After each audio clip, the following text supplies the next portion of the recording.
gudoomiyaha gobolka Saraar Maxamed Cismaan Xaaji Axmed ayaa maanta si rasmi ah xilkii ugu kala wareejiyay isuduwihii hore wasaaradda deegaanka iyo horumarinta reer miyiga gobolka Saraar iyo isuduwaha cusub ee loo soo magacaabay. Munaasabadda xil wareejintani ayaa waxay ka dhacday xarunta guriga gobolka. Ugu horeyn ba halkaasi waxaa ka hadlay isuduwihii hore wasaaradda deegaanka iyo horumarinta reer miyiga gobolka Saraar Farxaan Salebaan Gaas iyo mas'uuliyiin kale.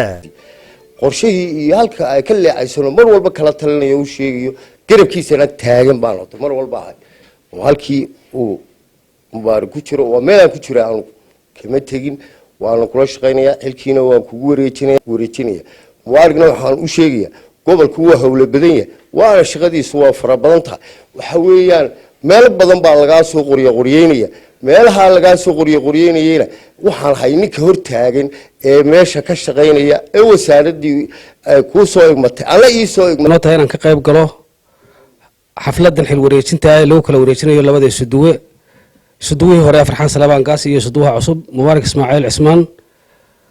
runtii wasaaraddan waa wasaaradda hamiyad weyn u leh qaranka marka la eego hadday tahay duurjoog iyo hadday tahay deegaanka kaleba. waxaan soo gacmo furan ku soo dhaweynaynaa isuduwaha cusub waxaan Ilaahay uga baryaynaa inuu xilka ku asturo. gacmo furan aan iyo niyad sami baan ku soo dhaweynaynaa waxa weeye waa isuduwaha wasaaradda deegaanka Mubaarak. والله waxaan ku qaadaynaa hadaan nahay isduwayaasha gobolka iyo dhammaan madaxdeena gobolka waa inaan si toos ah kula shaqeyno. isduwaha cusub ee wasaaradda deegaanka loo soo magacaabay inaan soo dhaweeyno. sugnaatay maanta halkan waxaanu joognaa waajibka qaranka oo ah sunnaha dawladnimo oo ah in xilka marba qof lagu eego.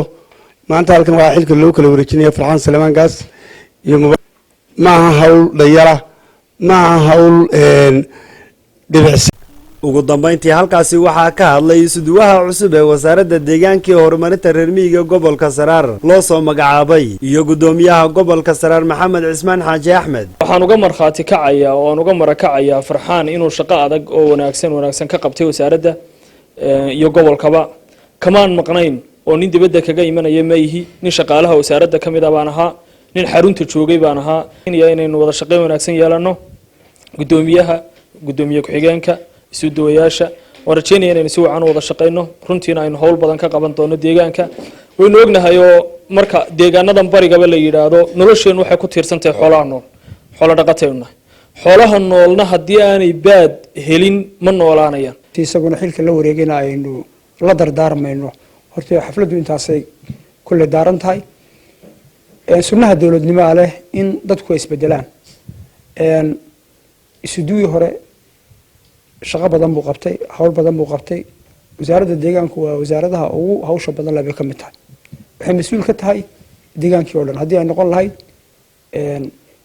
duurjoogtii haddii ay noqon lahayd deegaankii laftigiisiiba. وعلي آدم در علي تاني ورالك تلفزيون كون كيبل مقالة دعينبا.